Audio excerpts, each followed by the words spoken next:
Good Sunday morning to you. Oh, you know what? I should show you while I'm done here very quickly.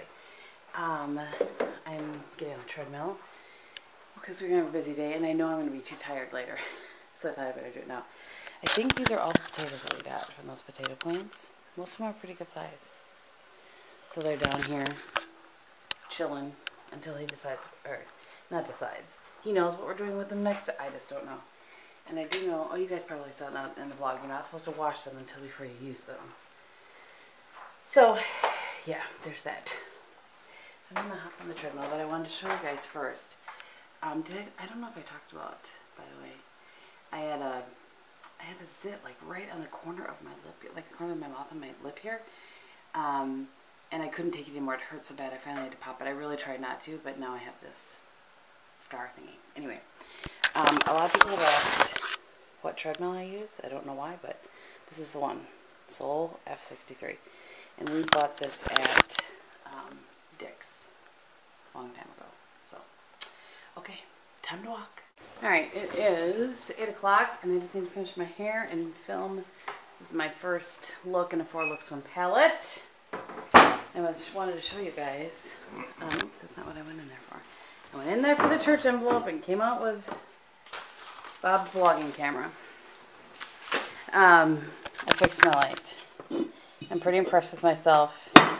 Mr. Gehm's pretty impressed with me, aren't you? Mm-hmm. Uh-huh. It's hotter than blazes already. And that's already 75 degrees. It's already 75 degrees. For us, that's hot. I know some people out there, like the ones that live in Texas and that sort of thing, are laughing at me, but I'm telling you, that's hot for us. Hot, I tell you, hot.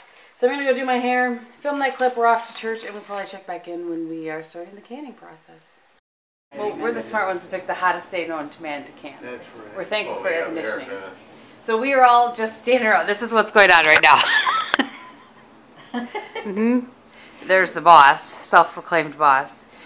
So you people appointed me. I had nothing to do with that appointment. You're the foreman, Bob. So don't do that. That's not good. It doesn't help me any. This is kind of like work for me. This exactly. You're standing here doing nothing. Yeah, pretty much. So we're just waiting for the water to boil. That's what's going on. We've been to church, home changed, and we are waiting for the water to boil. So we can start blanching and then cutting and whatnot. So I'll show you what we have. You can't really see what's going on here, but back here we have the brine, which we use 3 to 1. So 3 cups of water to 1 cup of sugar. And then this is the water for the blanching. This is absolutely boiling now. And then you guys have seen us use before for the canning, and then the little thing of water back there. We have to get the lids. Okay. Yeah, time to rock and roll. For the bosses. They really share the boss duties. Mom and I, this is what we handle. Hello. It's all about me.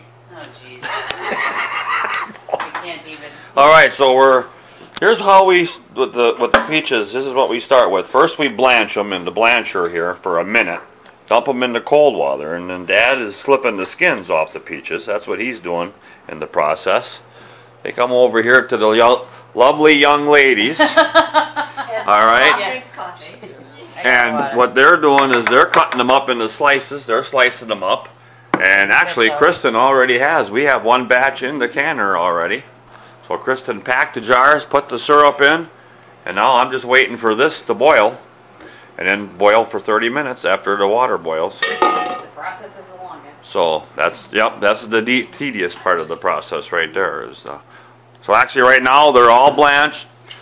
Now we're just finishing up cutting, and we'll get them in jars, and it's just a matter of waiting for the canner. Yep.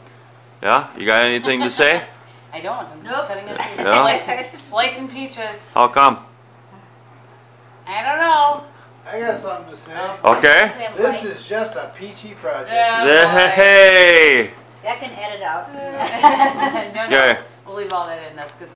Alright, so I decided to pick one of the watermelon out of the garden this morning. This is the very first melon that we had. It sounds like it.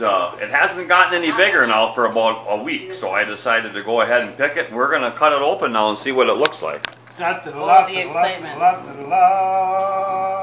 having like a smorgasbord of leftovers from I'm Oh, nervous. it's not a good scene. Ooh, it's green. Not quite ripe yet, folks. The Price is Right. Dun dun. Like, Dun, dun, dun, dun. well, It's definitely good though. I mean, it's green. it's going to be good. Yeah. But there's no hope for it, right? There's nothing you can do to make it ripen. No, it has to be on the vine. You could, if we were at Dad's house, he would pickle this, but we're not, so we're not gonna. No. Slippery. So one slippery sacrifice. water. So It we have a smells long good. time to go. Yeah, We it's had very a watermelon fragrant. about the size of a basketball the other day, and I cut it all off. I mean, let's just taste So it. tempted. Oh, it'll taste all right. It will?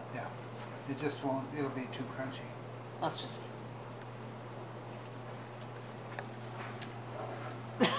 Well, it's not too crunchy, but it just doesn't have any flavor. It's juicy, but it doesn't have any flavor. It definitely will be. Is that what a watermelon's supposed to look like? No. It's supposed to be red. Well, you live and learn. But it's been that size for like 2 weeks, so I decided, well, it must not be getting. It's not getting any It bigger. just needed more heat Give to your mother get. a little piece of it. Oh yes. I don't know if you've ever had watermelon at this stage. I don't think I have. I'll take a piece too. Oh sure. It has a hint of watermelon. Right, there's a hint of. Absolutely. Okay, so we know. There you go. My big concern is letting them get overripe, because then they're not good either. I think if you put Okay, so I don't even know what time it is. I lost track. It's 1 o'clock. We finished the canning about 11:45, and now we're just waiting for the processing because it takes a long time to boil the water and Easy there, 45 buddy. minutes. Well, it happens. It gets messy. It's just less messy than the other. Anyway, so we had a dozen ears of corn that we needed to blanch and cut off and freeze. And so my dad said, he's like, well, while you're doing that, I'll cut the corn for you. And I said, okay. And so I said, do you want me to get out the bundt cake pan? And he looked at me like I was crazy. It's actually really an Angel Food cake pan, I think. But in case any of you have never thought of this genius idea, and I don't know, they were asking me where I saw it. I don't remember seeing it, or if I just started doing it. I don't know. But anyway, see the You're just brilliant. well, you're a little bit biased, but thank you, Daddy. Me? Just a little bit. So anyway, yeah, you just put that thing on there, and then you cut the corn down there, and you still get this, you still get some flailing mess here. But it's nowhere near as bad as it is if you don't have it to catch the corn for you. So there you go. So that's right, a little tip for the day. So we have 7 done, because one batch is 7. So they're just waiting, sitting here, we're waiting for them to make the little noise that we like to hear them make. And then, yes, that's similar, that's correct. And then I made some of that no-churn ice cream last night. I thought it would be a good idea to make it when there's lots of people here to eat it instead of just me and Bob. Because I have had the ingredients for a while. So I will show you guys that when we break that out. Okay. So look, doesn't that look delightful? This is where I tested it to make sure it wasn't nasty. So there you go. that looks Quality control, I guess. Well, somebody has to. Turtle Sunday. We'll report back. All right, it is 2:30. I'm really tired. I feel like that's all I say anymore. I did let myself sleep today until 6, and then I got up and did treadmill and that kind of thing. I'm really glad I did the treadmill this morning because there's no way I would have made myself do it after the fact. So Bob went off to Cabela's. There's some sale or something that's ending today, and he needs something for his bow, or I really don't know. I just said, go ahead, have at it. So next weekend, I am going to be gone. And he has some stuff with Ben, and now I guess he and my parents decided they're going to can tomatoes without me. How about them apples? I said, well, that's fine. Your choice. And, oh, is the butter frozen for real? Okay, so sometimes I'll buy butter at Sam's, and then, you can freeze butter. Well, can't make cookies with frozen butter. So that's what I was about to tell you that I'm doing. So we're going to have to let that thaw a little bit before I can make cookies. Next weekend is the church picnic, so I'm going to miss that, which is a bummer, but it just couldn't be avoided. So I'm going to make some cookies and put them in the freezer so that Bob has something to take to the church picnic if he goes. He's real iffy on whether he's going or not. but I want him to, oh, that's my laundry. But I want him to have the cookies there if he wants to take them. If not, he can just leave them in the freezer. So, yeah, I'm going to, I need to answer, I have some comments I need to answer. So I will do that, I guess, while my butter's thawing out a little bit. Just the way my day goes. And then I'm going to be making, for tomorrow, I'm going to make it today, though, the wild rice casserole. I think I did a video on that. If I did, I will link it below. But so yeah, that's the next steps in the day. Well, good afternoon, folks. It's Sunday, the 16th of August. Very hot here. A little breezy. That's a welcome thing, I guess, the breeze. But it's about 92 degrees out here. It's almost 5 in the afternoon. Here in northeastern Wisconsin, this has probably been one of the hottest days of the year so far. Supposedly we got a front coming in tonight, and they're predicting rain for the next 3 days, which, I mean, we could use some more. I've been watering this morning before we went to church. I watered all the newer, younger plants, and the 3 young trees each got a 5-gallon bucket of water this morning to help cope with the heat. The heat puts a lot of stress on plants, obviously, as most of you know. I did water the garden last night, right before dark. Actually, I had it on for about almost 2 hours. It got watered, so I'm sure that helped a lot out there. One of the things I wanted to show you quick is this is the rose bush that I planted. One of the rose bushes that I planted, and this is the second crop of flowers. So it's got some pretty nice flowers on it right now. And this is the white rose. There is one white rose on there.